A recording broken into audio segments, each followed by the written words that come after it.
Hello friends, high. দেখো আমরা এসেছি সমুদ্র। কোন সমুদ্র? এটা হলো দীঘা সমুদ্র। তো এত বড় বড় ঢেউ দেখে আমি তো অবাক। তো আমরা এসেছি যেন নিম্নচাপের সময়, এমন একটা সময় এসেছি ঘুরতে।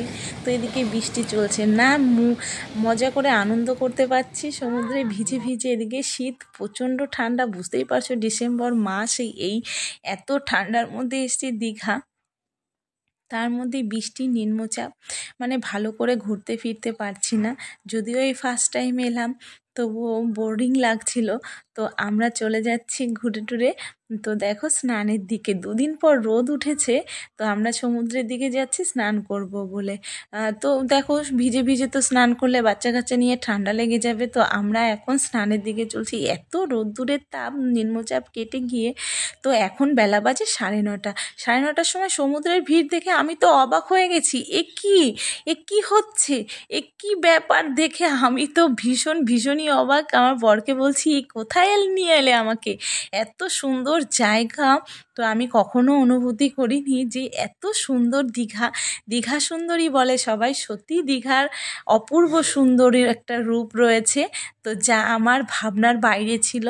তো বহু দূর দূর থেকে লোক আসে, বহু দূর, মানে এত ভিড়, মানুষের সমাগম দেখে আমি তো মানে মুগ্ধ হয়ে গেছি। তো স্নানে নামবো, কেমন করে নামবো বুঝতে পারছি না, কোন দিক দিয়ে, মানে এত লোকের মধ্যে স্নান করব, লজ্জা পাচ্ছিলাম। তো বর তো বকেই চলেছে। তো নিয়ে গেল সামনে সামনে। এদিকে দেখো কোথা দিয়ে নামবো, ভিড়। তো মানে লজ্জাও লাগছিল, বুঝতে পারছি না কি করব। তো দেখো জল দেখে কিন্তু আমি ভয় পাচ্ছি। এর আগে আমি কখনো সমুদ্রে নামিনি। তো ঢেউ দেখে ভয় পাচ্ছি, এদিকে টেনে টেনে নিয়ে যাচ্ছে। তো আমার ভীষণই আনন্দ হচ্ছে, মজাও হচ্ছে, ভয়ও পাচ্ছি এত জল দেখে। আবার সাহসও হয়ে যাচ্ছে এত লোক দেখে, যে সবাই তো সমুদ্রে স্নান করছে, আমার কিসের ভয়। তো আমিও নেমে পড়েছি। দেখো দুজনে মিলে বেশ এনজয় করেছি, স্নান করেছি।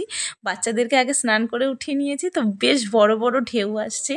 তো আমরা একটু সকাল সকালে স্নান করতে চলে এসেছি, যেহেতু বাচ্চা কাচ্চা আছে। তো জল বেড়ে গেলে পরে স্নান করতে পারবো না সবাই বলছিল। তো একটু তাড়াতাড়ি করে স্নান করে নিলাম।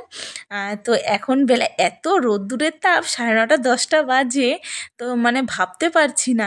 এদিকে দেখো আমি হাত উঁচু করে দাঁড়িয়ে আছি, বড় একটা সমুদ্রের থেকে মানে এত বড় একটা ঢেউ এলো। আমি তো ভাবলাম মনে হয়ে গেলো আমাকে ঠেলে ফেলে দেবে, দেখলাম না, পড়িনি, দাঁড়িয়েই আছি। তো আমরা আবার ফ্রেশ হয়ে ঘুরতে চলে এলাম কিছু কেনাকাটা করব বলে।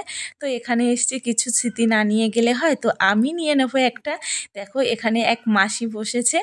তো এখানে থেকে আমি একটা আয়না কিনে নেব। তো আমার খুব পছন্দ একটা আয়না হয়েছে। তো লাভের মধ্যে শঙ্খ দিয়ে এই আয়নাটা আমি নিয়ে যাব। তোমাদের কেমন লাগলো অবশ্যই জানিও। Tata, by.